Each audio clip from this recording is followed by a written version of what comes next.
The Alt Goes Mainstream podcast is brought to you by Juniper Square. What if managing private equity, venture, and real estate funds could be seamless and scalable? Meet Juniper Square, the fund operations partner to over 2,000 private market GPs worldwide. Juniper Square gives GPs the connected software, data, and fund administration services needed for modern private markets. No matter how ambitious your next raise is, how many investors you manage, and how complex your investment vehicles are, Juniper Square empowers GPs to raise capital faster, reduce operational risk, and deliver a world-class investor experience. And with Juni AI, Juniper Square's enterprise-grade AI built for private markets, GPs can truly and finally unlock the power of AI to work smarter, move faster, and focus on relationships and returns. Scale your business, not your operational burdens and costs. Visit junipersquare.com/AGM today to learn more. Everybody gets a piece, we're going mainstream. Everybody's gonna eat, we're going mainstream. All my family is sing. See you on Main Street, we're going mainstream. From Wall Street to Melrose Avenue, We're going mainstream. venture capitalists to athletes to We're going creators mainstream. to the person who's collected trading cards We're going mainstream.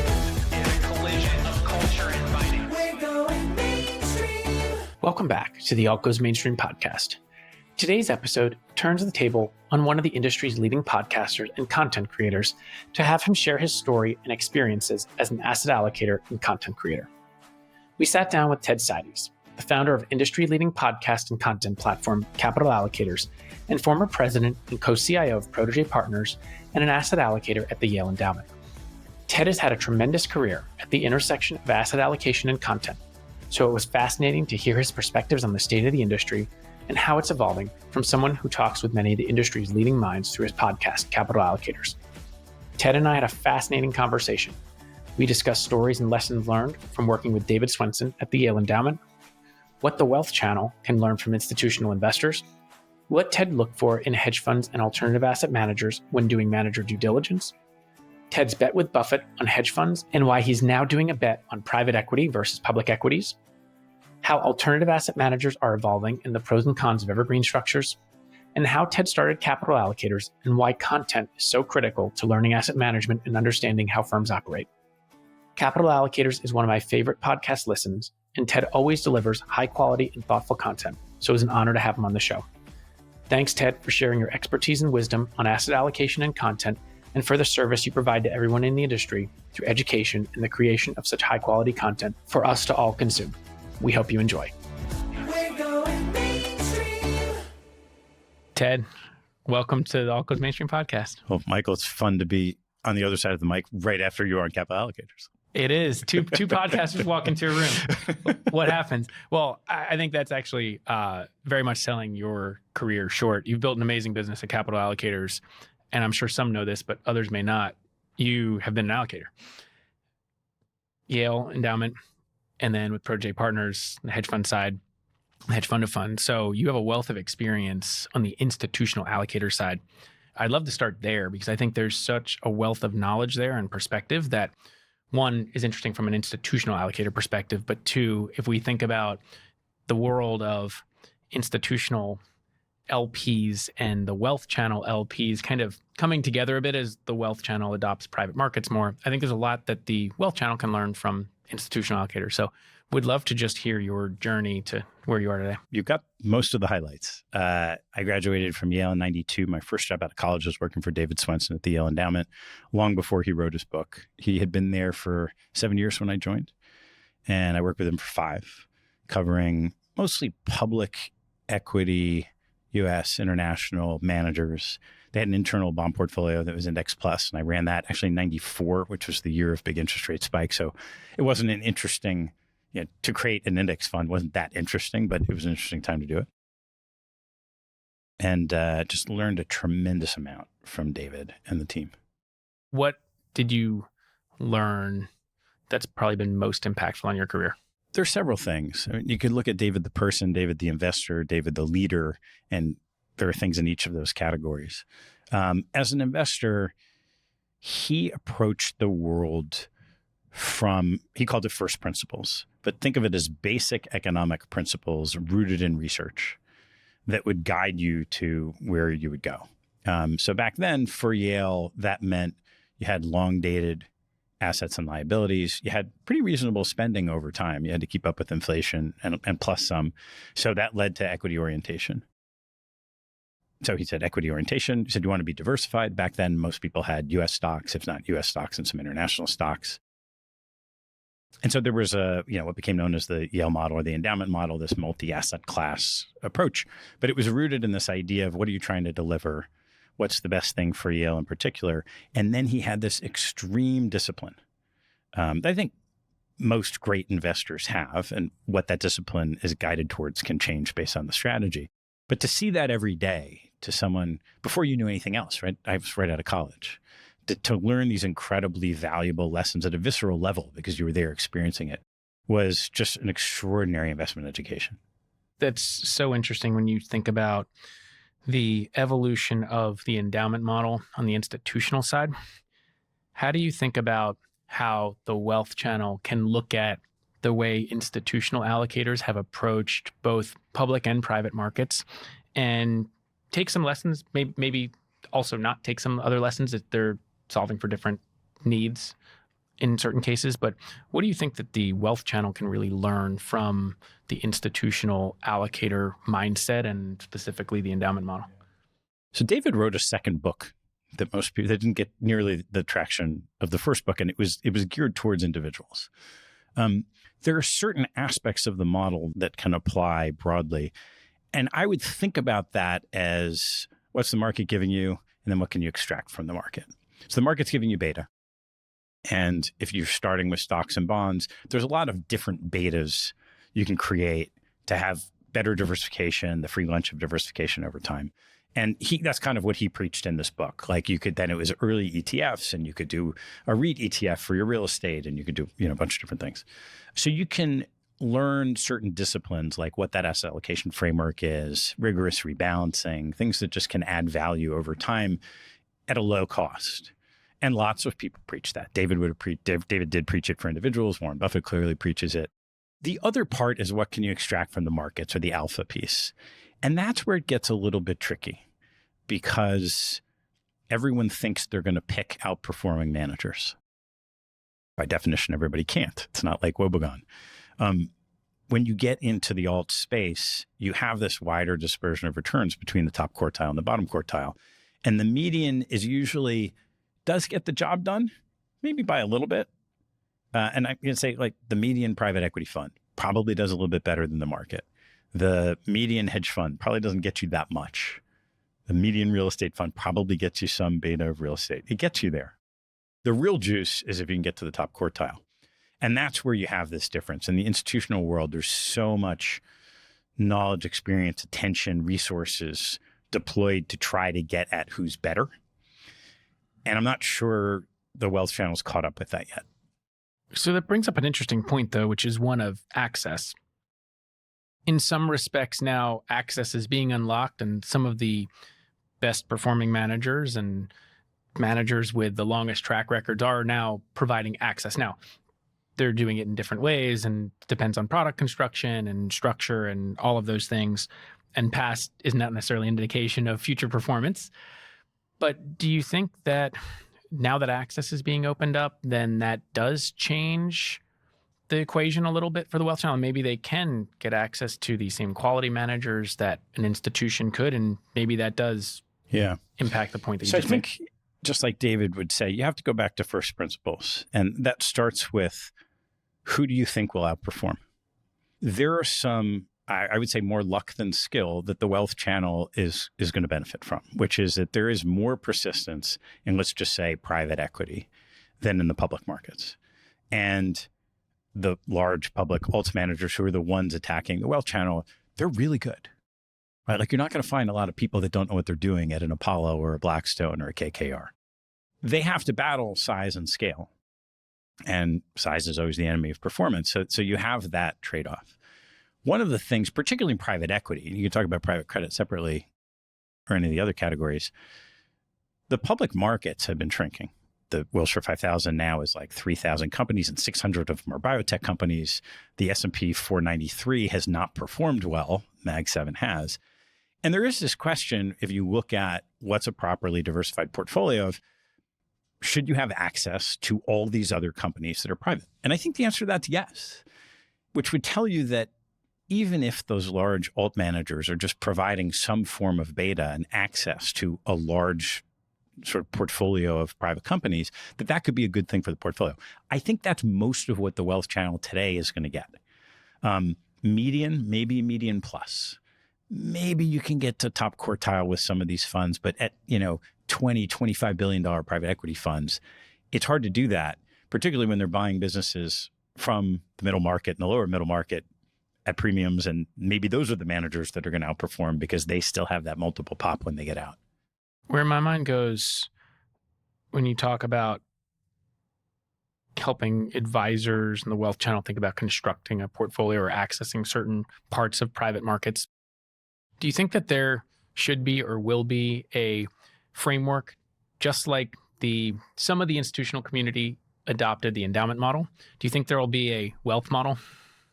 I don't think there's anything new under the sun for that.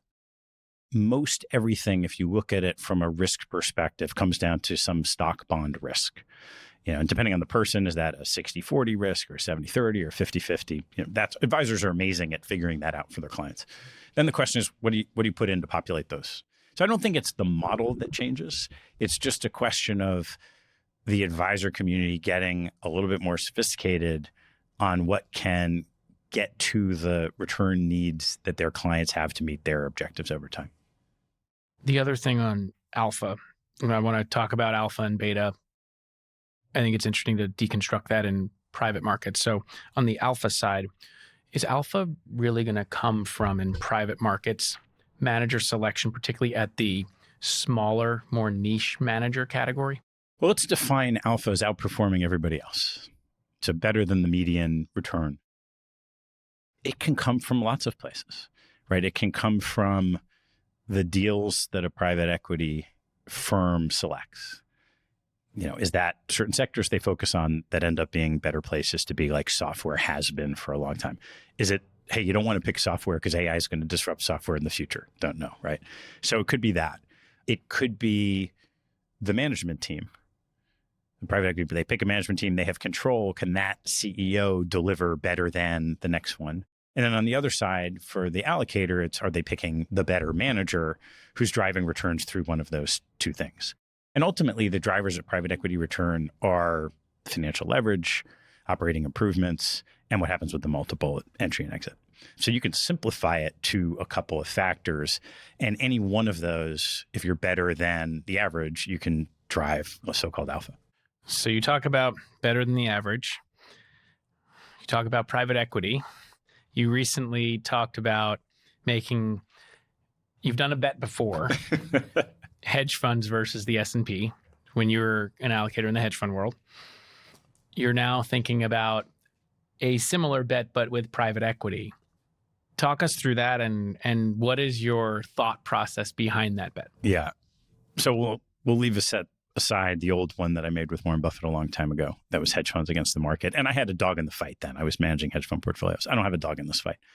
I started thinking about the people have proposed these different, ever since that Buffett bet, no surprise, like people have said, oh, you should do this, or what about this bet? And none of them really were an important of enough issue to have in public to say, oh yeah, that's something great to do.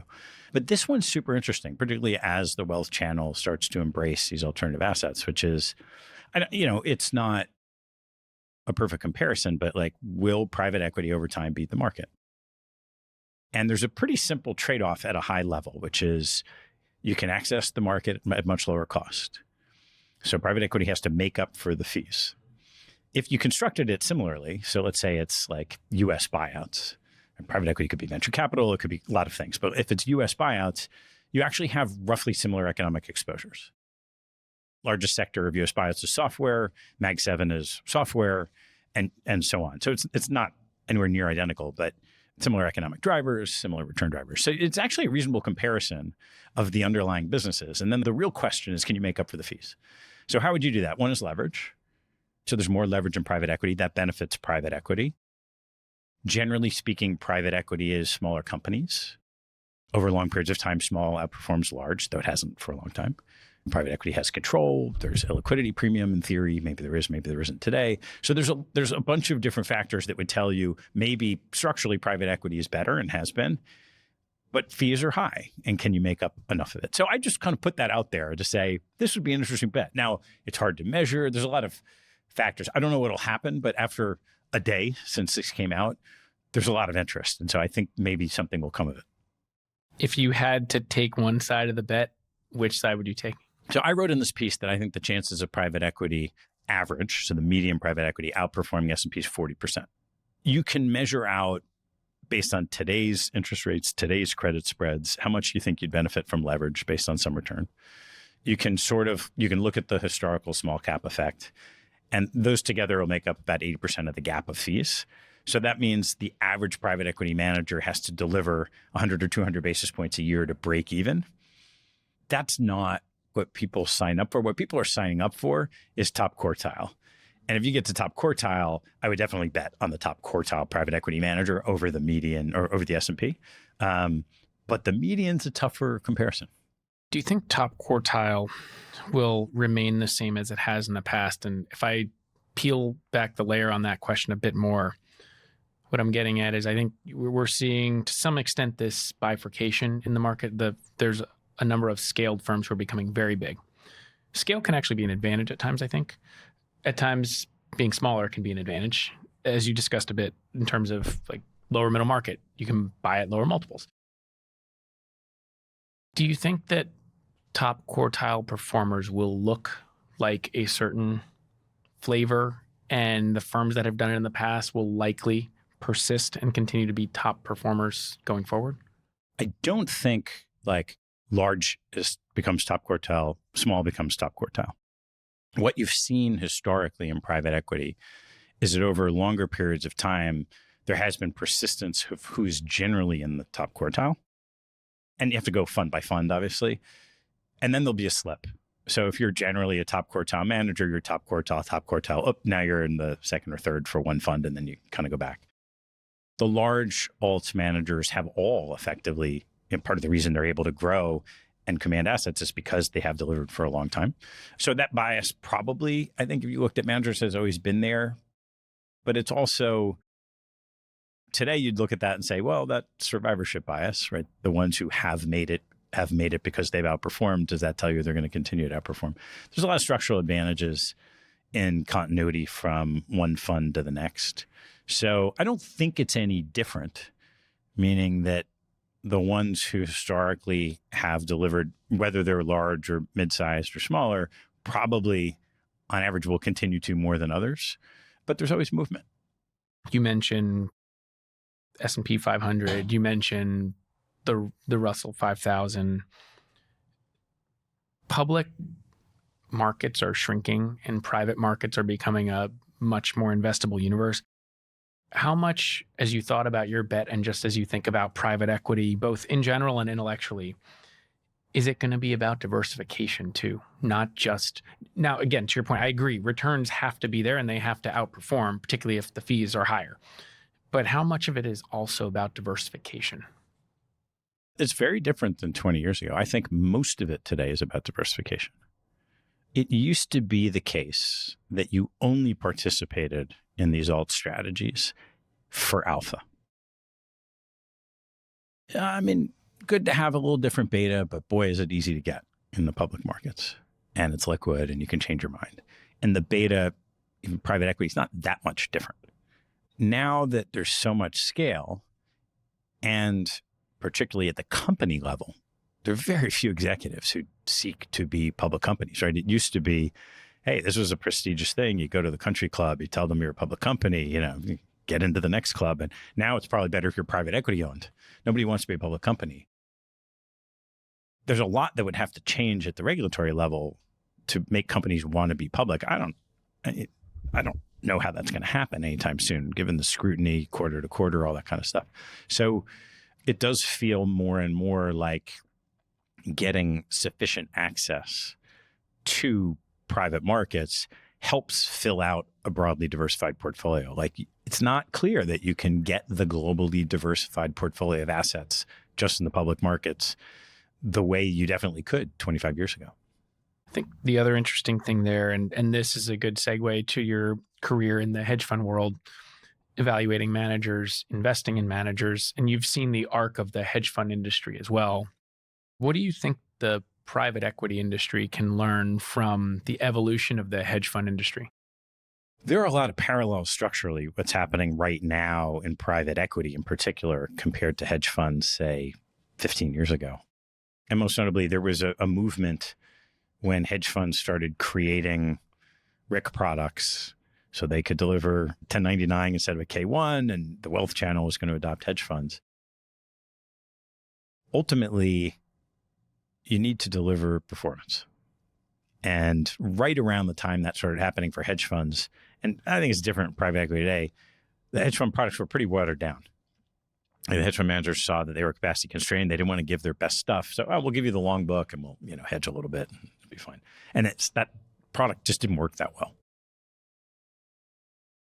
There's a risk of that, right? The timing, if you looked at over the last 30 years, maybe if you're putting new money in the ground in private equity today, it's interesting. Like, there's not a lot of deal activity. Maybe you can get cheaper buys, but valuations aren't cheap. And if you just do the math of, well, if you buy a company at 10 times, you do better than if you buy it at 14 times. There's this question of, can you deliver enough to make up for the fees? And the fees of these products that are going into private wealth are high. There's interval fund fees, fine, but then often there's an advisor and the advisor has to get paid. And there's kind of this like magic 8% that you saw in the institutional world that roughly speaking, and like really roughly speaking, if you hit 8%, everybody's happy. And there's very few pools of capital that can't survive and meet all their spending needs at 8%. You start getting below 8%, and then people start sharpening the pencil saying, hey, what am I getting out of this? And that's kind of what happened in hedge funds, right? You had this 1.5 and 20, and the net returns were 10 to 12, and everyone was happy. And when they got to be 6, all of a sudden, people have scrutiny. And I think that's the concern with private equity today, right? There's this log jam of exits, and the institutional community is wondering, well, if you exited today, what would the IRRs be for the last couple of vintages? Like, are they good enough? So it's not so much the activity of private equity, of owning those types of assets. It's what are you paying to get access to it? And that's where I think the private equity managers addressing the wealth channel are going to have to be careful over time. On that point, as you think about the evolution of the hedge fund industry, certain firms managed through that and became much bigger. Now, hedge fund industry is a little bit different than private equity, although there are probably some parallels there too, in the sense of you have these multi-strategy pod shops, Citadel, Millennium, et cetera. In private markets, you now have multi-strategy firms that are one-stop shops, right? They have different strategies across private credit, real estate, infrastructure, private equity, et cetera.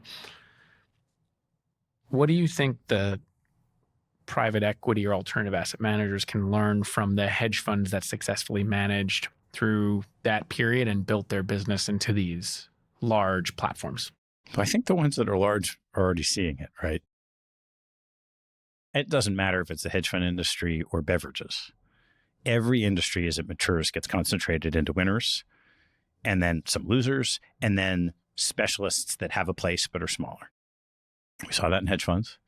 And you're going to see it in private equity. There's going to be a shakeout of, let's call it the messy middle. The non-differentiated mid-market private equity firm that's buying at auction. That's not their story, by the way. Their story isn't we buy at auction, we do nothing, and then we sell at auction. But people can piece through that. And if the returns aren't differentiated and you're not of scale, you're not going to have a place. So you're going to see that shakeout. One of the things that happens when you get larger is that the required rates of return of larger and larger pools of capital are a little bit lower. So if you're a very large sovereign wealth fund or you're a UBS platform or JP Morgan private bank, and you need access to large dollars to put to work, you don't necessarily need to make as high a return as someone who's smaller and has a wider array of investment opportunities. And they can say, no, I want the higher returning ones within that array of opportunities, right? As you get bigger, opportunity set shrinks. So if you're one of the big players, that cost of capital is lower. You've seen that in insurance with private credit, just lower cost of capital. So you'll see that continue. You'll see more concentration in where the assets go. In private equity in particular, it's interesting because the strategies don't scale. Rowan said they're going to be $100 billion. So if there's demand for that, what do? Maybe they just keep the fund sizes what they are. That's not the nature of dynamic organizations. I wrote a little thing a couple months ago asking the question, will Blackstone become private equity's millennium? And the millennium model was, okay, there are all these portfolio managers. Most of them can't really be in business on their own, but we've got a really interesting box. It's a risk model. And if we plug people into that box, we can give them capital. Maybe that happens. I think you bring up a really interesting point around talent, right? Because it's a fascinating question and thought experiment to think through if scale really does matter in this world, particularly as firms go to the wealth channel. And if the net new investors as LPs into private markets are the wealth channel and insurance and a bit of sovereign as well. Some sovereigns are underallocated too. But if it's really the wealth channel, you need the infrastructure and the machinery to be able to do that. Now, a small manager who's going off on their own, and you advise smaller managers too, so you see this from that perspective as well. They don't have the scale to be able to handle all the things outside of investing. So there's a world where maybe some people choose to stay at larger scaled shops because they potentially can make more money, both in terms of their funds performance, the infrastructure they have, and then the stock price appreciation if they're at a large public firm. That may be better than actually going off and starting their own firm, which may have not been the case 20, 30 years ago. Sure, there will always be entrepreneurs who decide to go start their own business.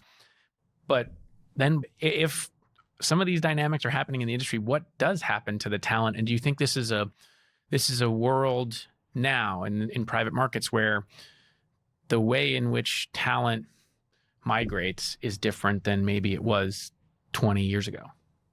It doesn't change in the sense that what you saw in the hedge fund industry, I think, is more likely than not to happen in private equity. And I describe it in a couple of different ways. The first is these are great businesses. Someone's given you money and given you a revenue stream for 10 to 15 years with an option on making more money. You don't have to be very big for that to be an incredibly lucrative proposition for you. And as a result of that, there are a lot of smaller private equity firms that will absolutely keep going and doing what they're doing because it's an incredible business. And you've seen that in hedge funds. There's a long tail of mid-sized hedge funds that still exist.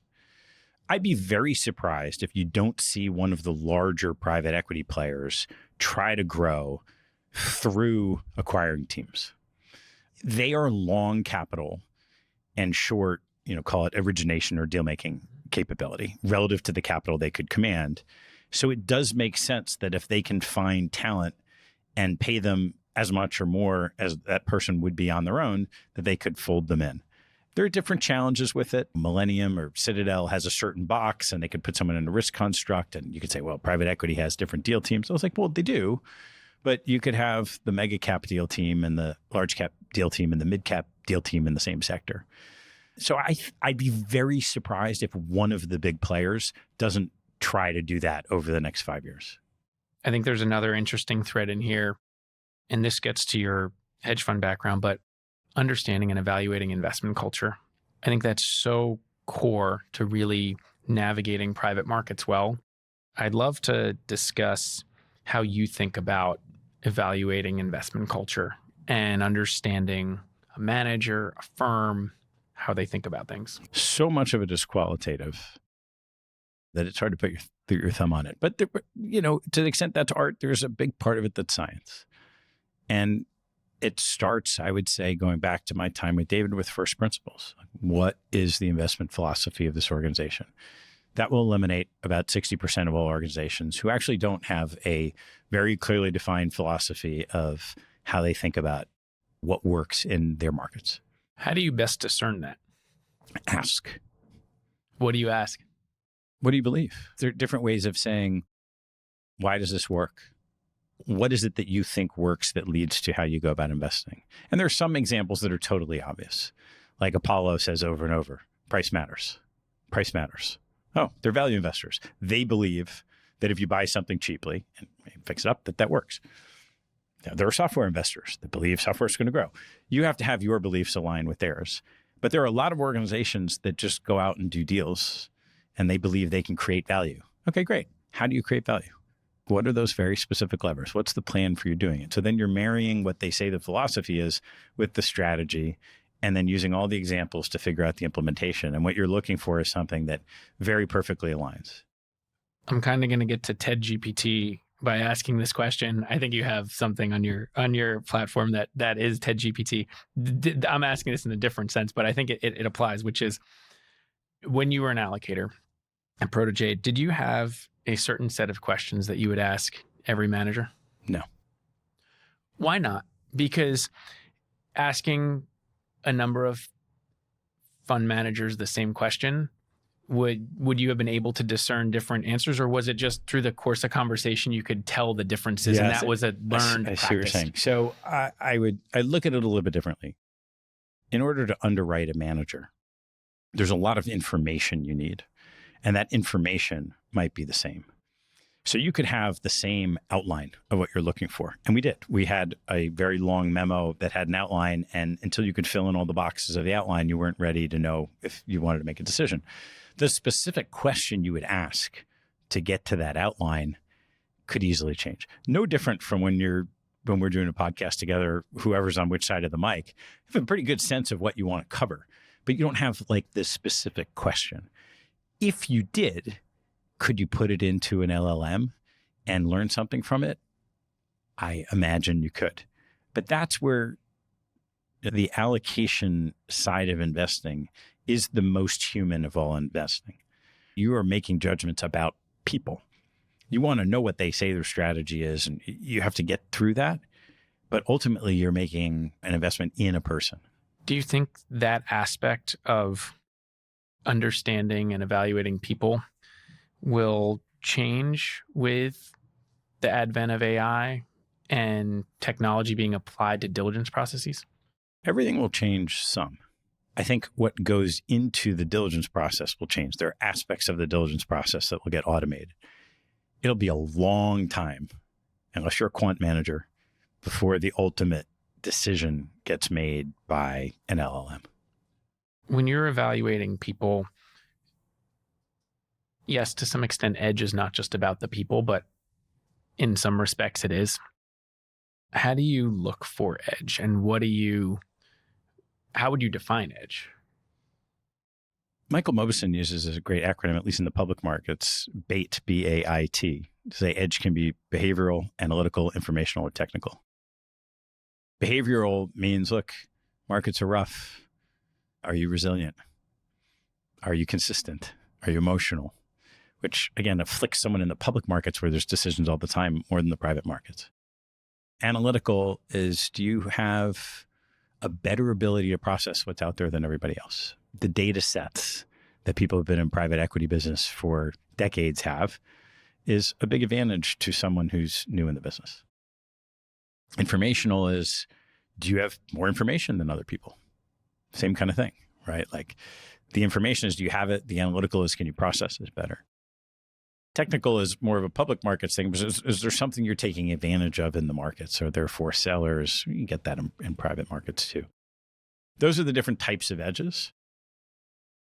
You know, how you tease that out is just lots of questions, and not just with a person, but in an organization. Like you're looking for consistency, you're looking at workflow, you're looking at all these different things to try to get at, is something likely to do better than the next thing.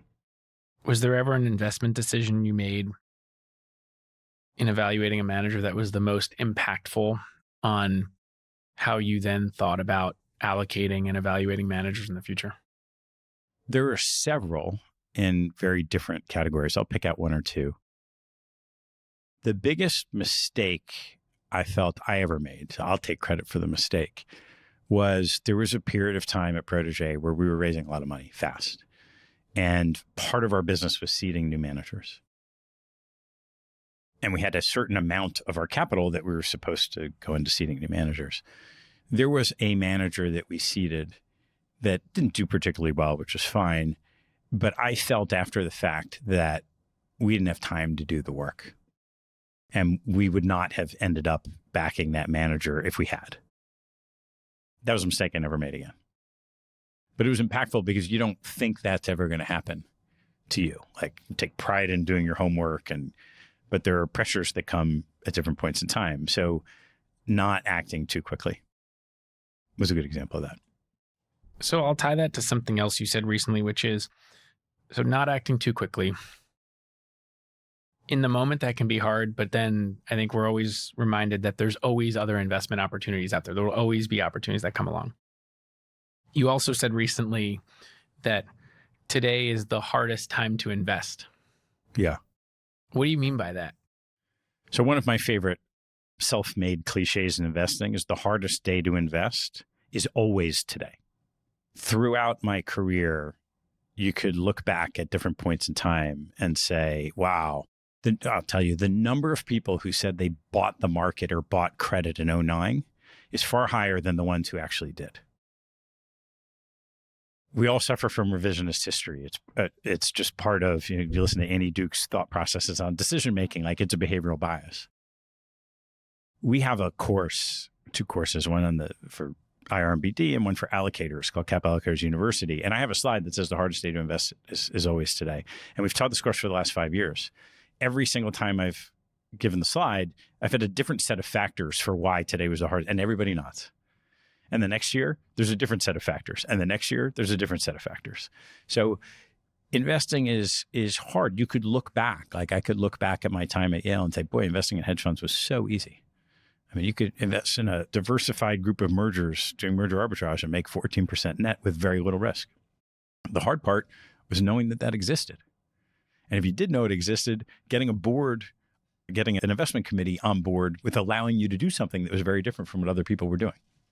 How does one modulate their behavioral biases in that context? Because we always seem to learn from our mistakes more than our successes. And sometimes maybe our successes breed overconfidence too. But oftentimes there's an overcorrection after making one mistake, and you don't want to make that mistake again, so you're burned by it, you don't do it. Even if the game on the field at a future state might actually present itself to be like, maybe this actually is the right thing to do, but you may not, or you may be more apprehensive in doing it because you got burned or saw something similar in the past and don't want to do it again. How should people and allocators manage that behavioral bias? It all has to be done through creating investment process, because we as human beings are hardwired to make bad decisions. And this goes back to Danny Kahneman stuff and Annie Duke stuff, where, like, if you and I were sitting in the bush and you hear rustling, you have a choice. Do you go close and make sure it's a lion, or do you just start running? So we learned to just start running, which means in the modern era, if you hear something, the system one, Danny Kahneman thinking, you believe it's true. And then you later decide if you want to evaluate it.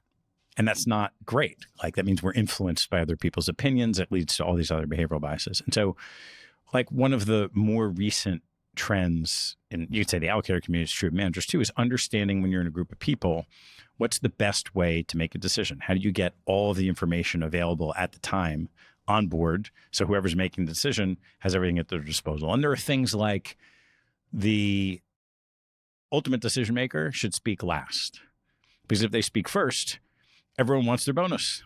And so everyone's going to start agreeing. And the person who's not sure because of this one obscure thing that ends up being like the biggest risk factor that no one thought of, it doesn't come out on the table.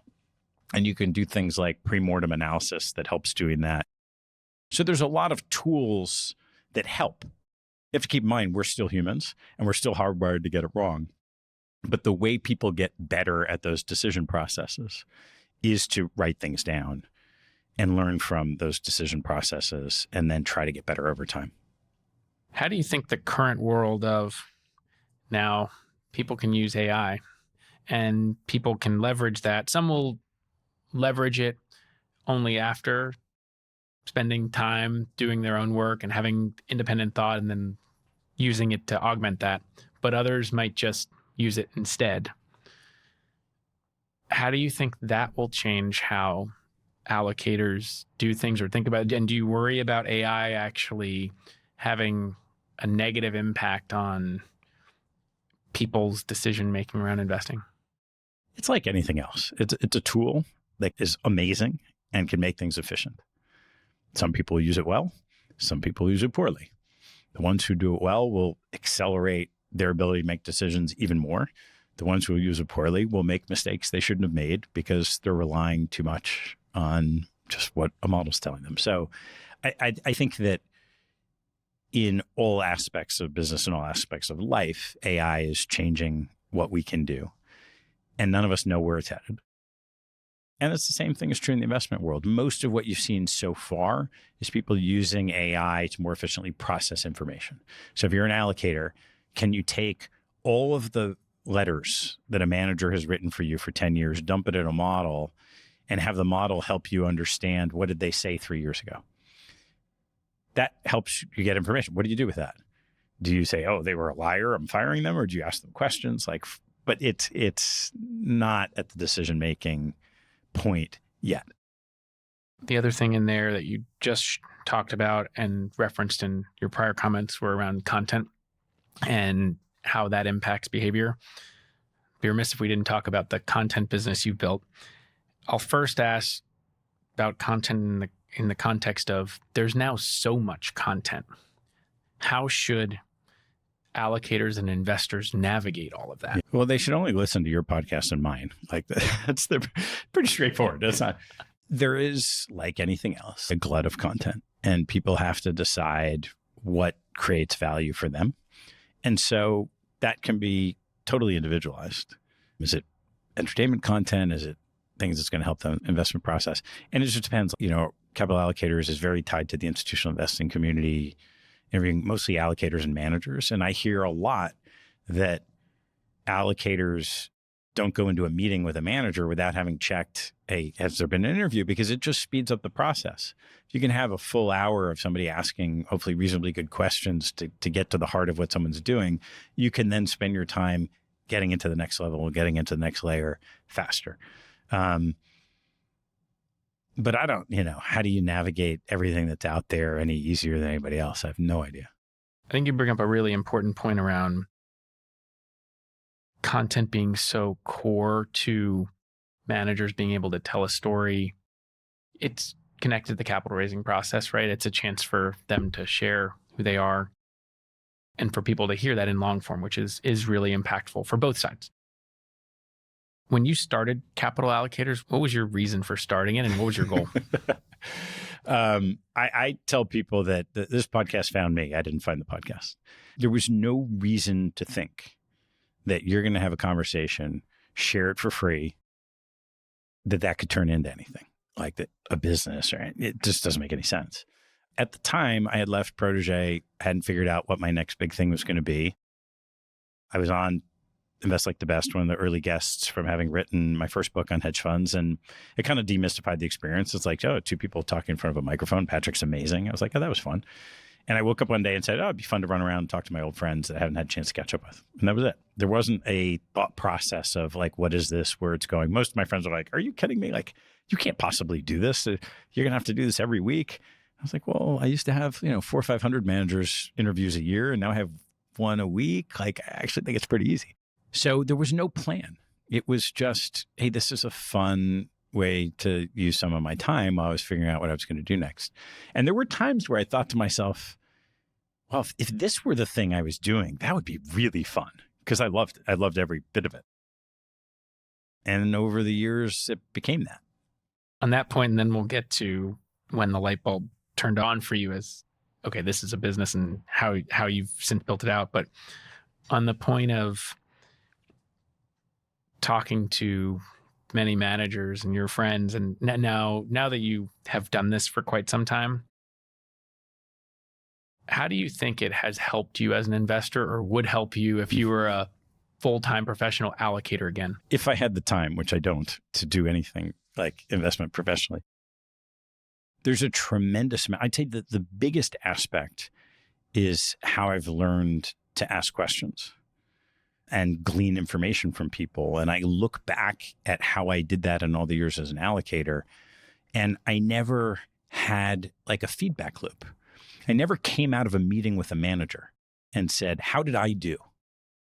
It was always, oh, what do we think of them? Are we going to have another meeting? Or, oh, thank God they're in our portfolio. Or, God, we got to get out of that manager. There was never an evaluative loop.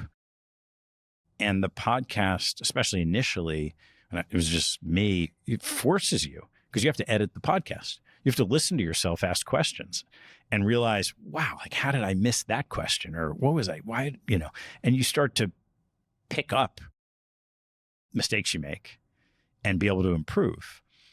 And then I had a couple of different experiences where I was still investing actively. I was on the board of a foundation for a long time and meeting with a manager I knew for a long time. And I had sort of trained myself in a certain style of interviewing. And I was catching up with this manager on behalf of this foundation. And I just found myself not going in with, oh, let me ask these questions and this questions to understand what's happening with the firm. I was like, hey, how you doing? And kind of get caught up in the same way I do on the podcast and then start asking, oh, what's going on?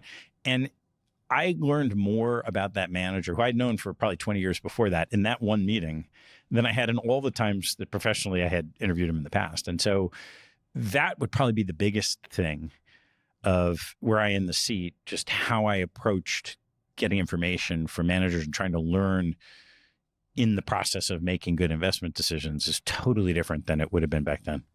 Do you think by having the conversations in the way that you do, you're able to just get to the essence of who the manager is in a different and better way? I don't know. I think so. But it's a certain style. Like it's very, my interviewing style is very open-ended. And I let people talk and then I kind of go where they're going. Now, if you put that in the context of more finite time, certain agendas, you can put those two things together in a way that would have been quite different. I think the way that I interviewed in the past would be different if I were doing it professionally, and I think a lot better. That's probably the biggest. I mean, there's been lots of, it's been 10 years since I was investing professionally. There's been lots of changes in how people think about portfolio construction and value add, but the core of investing is the same, right? You're either investing in a series of companies or a series of strategies that you think are going to deliver some economic return. In terms of capital allocators, when did the light bulb turn on for you? Because you built a really impressive business. When did that light bulb turn on? Say, okay, this is fun. I'm doing podcasts with friends or people in the industry and I'm having great conversations, but wow, this is a business. It was all slowly and incrementally, I would say. There was a point in time about 4 years in where I was still trying to figure out what I was going to do next, where the folks at Northern Trust called and said, hey, do you take advertisers on your podcast? And I responded by saying, yes, we do. And the we was me. And I was like, okay. So there was a little bit, it started with the advertising. Now, as you know, like the advertising model, the podcast itself as a business is not very robust. It's perfectly fine, kind of pays the bills, not much more than that. So then the question is, you have this interesting platform where for our podcasts, there's a lot of great money managers, a lot of great investors that are in this ecosystem. Like, what can you do of value to that community that could turn into business? And the biggest thing we've done is bring people together in a really high quality way. So we do a couple summits each year. They're very, very different from any other industry conference I've been to because I really disliked going to industry conferences for all the right reasons. And then you start thinking about it as a business. If you're putting a conference together, what's the purpose of a conference? Well, it's mostly matching buyers and sellers. How do people match buyers and sellers in the investment industry? Well, you put the sellers on stage. You bring the buyers for free. They're bait, like fish bait. Sit there in the seat for 6 hours. Boy, that's hard to do with the phone in your pocket. And it used to be that those people on stage were scarce. Now they're on YouTube or now they're on podcasts. They're not scarce. Like that value proposition doesn't sound great. So how do you do it differently? And that's kind of what we've done over the last couple of years. What do you think LPs really want in that context? All I have to do is ask them. The first, second, third, and last thing LPs will tell you is that they value people. That for them, it's a relationship business, and they want to be partners with great people. Yes, there's an investment strategy behind that. Yes, there's a massive analytical exercise that goes on behind that. What a great person is means something totally different from two different allocators, but that's the core of it. If you go to a conference and someone is pitching you on stage, none of that is about who the person is. It's a really interesting point because if it's about people, then it's about getting to know them and building trust with them. How much do you think content can speed up the velocity of getting to know people and getting to trust people? Yeah. I don't think you and I would be here with other people listening if it wasn't incredibly effective when done well. It's not the process. It's not the whole process, but it accelerates the process. If someone can reveal through a conversation who they are and get that widely distributed, that's going to have people feeling differently about them than if they went in cold. Or, if you're John Gray, my parents' Blackstone was not running around the world taking videos every morning, right? There's like a human side of that they're bringing to the fore. And now everybody knows that. If you think of Blackstone and you didn't know who they were historically, you're like, oh yeah, the CEO runs. Okay, I'm a runner too. So messaging isn't easy, and differentiating from one firm to another isn't easy, but when done well, it's extraordinarily effective. What do you think managers still have to learn in terms of a content perspective and how to effectively communicate with now the much larger universe of LPs? Yeah, by and large, managers have never been good at understanding the LPs. And by the way, I would say LPs have never been good at understanding the demands placed on managers. There's just a knowledge gap between the two. For managers, if you think about managers in volume, it's not the large alt managers we're talking about. It's like everybody else. They mostly view themselves as trying to tell their story. They're trying to pitch. They don't spend enough time trying to understand who the person is on the other side of the table and what their needs are. The ones who do are very effective. It's the same way you hear people say great salespeople aren't talkers anymore. They're more listeners. And so that's a big part of it. There are so many investment products. Like I used to tell people, certainly in the hedge fund world, nothing was unique. When you were an allocator meeting hundreds of funds a year, you've seen everything more than once. But every manager thinks their story is unique. They think their edge is unique. So you have to really start to understand what is it that you do well. You're a private equity firm. Are you a great sourcer? Are you a great purchaser? Are you great at crushing margins? Are you great at growth? Are you great at exit? Whatever it is, know what that aspect is, have the data to support it, and tell that as a story. Most managers don't do that. They kind of give the pitch that they think other people want to hear, and it's not customized enough to authentically who they are. That's a really important point because every firm is different and they have to be authentic in who they are. I think people will see if they're not. But how can managers differentiate with content? It's hard to get eyeballs. I was having a conversation earlier today with head of one of the big shops who they're thinking about that stuff. And they're like, how do you get people to listen? I said, oh, it's easy. You just start 8 years ago. I have no idea how you would do that today, right? It's much, much harder because there's more available. I've always felt that you can't go out and do it for the outcome. You can't go out and do it so that everyone's going to hear your story. You have to do something that's just authentic to you, to your firm, and tell the story. If you are introverted, don't be putting videos out that make you look awkward. Like, write something. So there's all different modalities of content, and it has to be kind of consistent with who the firm is, with their DNA, and that helps them express what's special about them. Do you think there's a more effective modality of content in today's world that is to some extent dominated by social media? I don't think so. We've played around, obviously, with the different channels, and what works for us, which might be like LinkedIn because it's more business, is different from someone, if you're a venture capitalist, maybe it's TikTok. I don't know. Some people on Twitter, X, I get it. So I don't think there's a way to do it at all. Again, it just goes back to what's the right way for that particular person at that particular firm. It's such a fascinating point because one, there's social media platforms that have enabled creators to amplify content. Then there's also platforms that enable the creator to communicate directly. I'm on your mailing list as an example. You own the inbox. There's other platforms that do that, Substack, Beehive, etc. How do you think managers should think about that aspect of things, of being tied to the mast, the algorithm, versus owning the direct relationship with the end customer. And obviously there's regulations for them that us as content creators don't have to deal with. But how do you think about that whole aspect? And as you think about the changing market structure of content creation and delivery as it relates to the trajectory of capital allocators? Well, there's two different aspects of it. One is brand, and the other is, direct sales. For brand, I don't think you need to worry about it that much, right? If you're planning to go out and create a bunch of content and put it out there so that people know who you are more, you don't have to be as wedded to who's listening. I mean, podcast is a great example of that. Like, we don't actually know who's listening. We know numbers.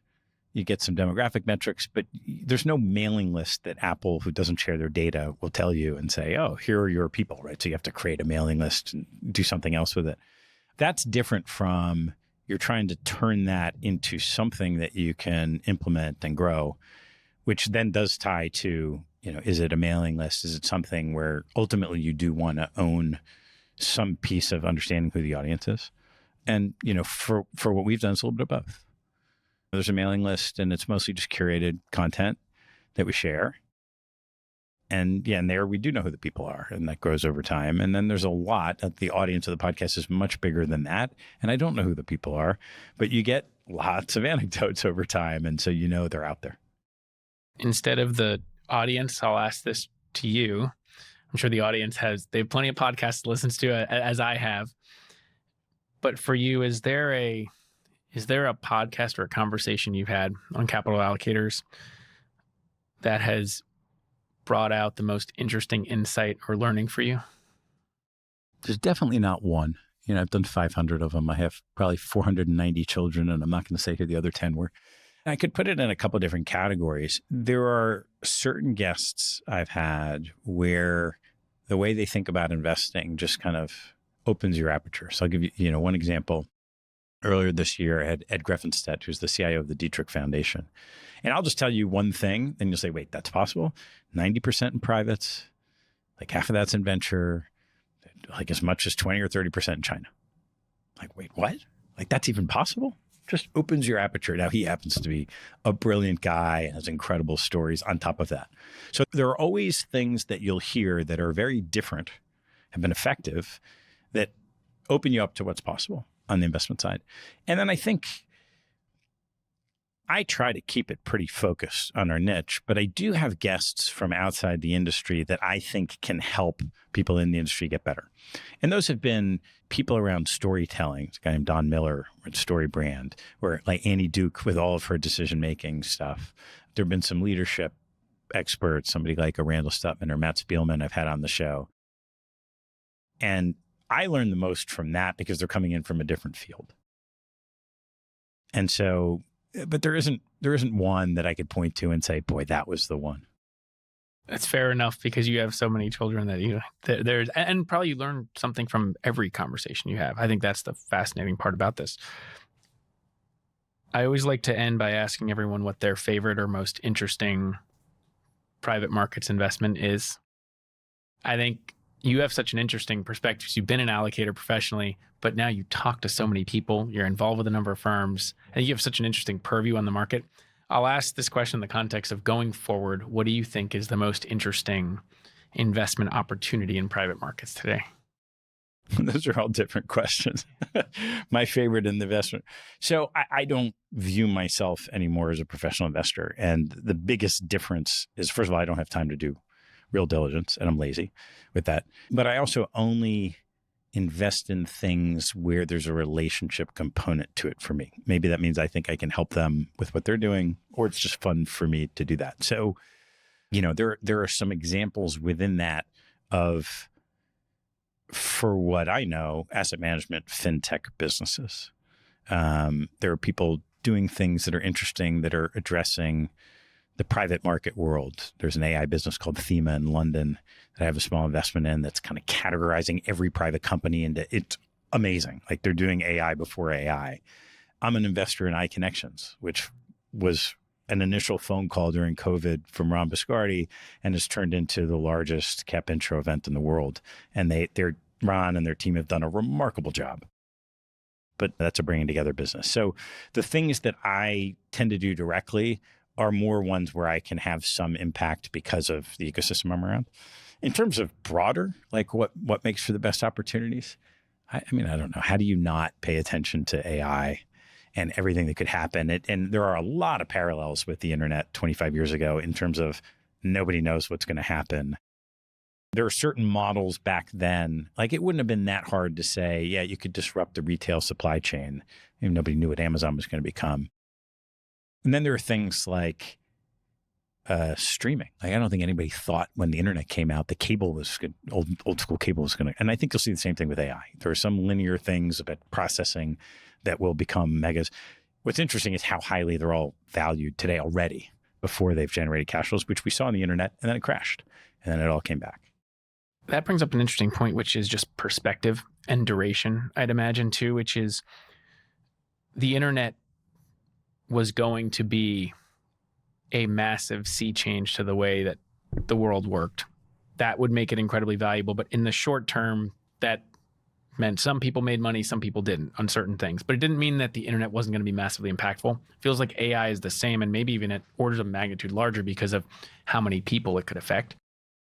How should people approach AI from an investment perspective then, both over the shorter term and the longer term?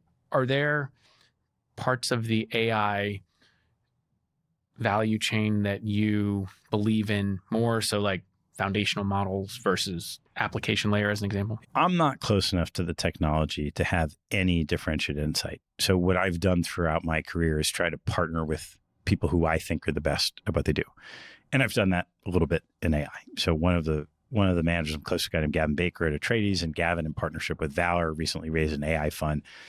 Gavin, at least in the public markets, is the most knowledgeable person I've ever met on a sector, let alone it just happens to be that sector is AI. And it's extraordinary how deep he is for a public market investor. He also invests in private markets. So my way of playing AI is invest with Gavin, which is what I've done.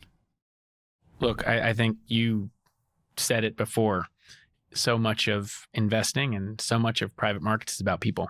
So I think that's a great way to wrap this up because that's what you spend your time doing. You spend your time with people, sharing their stories, what they do. You worked with them, you invested in them. I think that encapsulates so much of what you've done. So sounds just right. It's a fascinating conversation. Thanks so much, Ted. Thanks, Michael. Appreciate you having me. Thanks for listening to this episode of Alt Goes Mainstream. I hope you enjoyed it. You can read more about alts at my Substack, altgoesmainstream.substack.com. Thanks a lot and have a great day. We're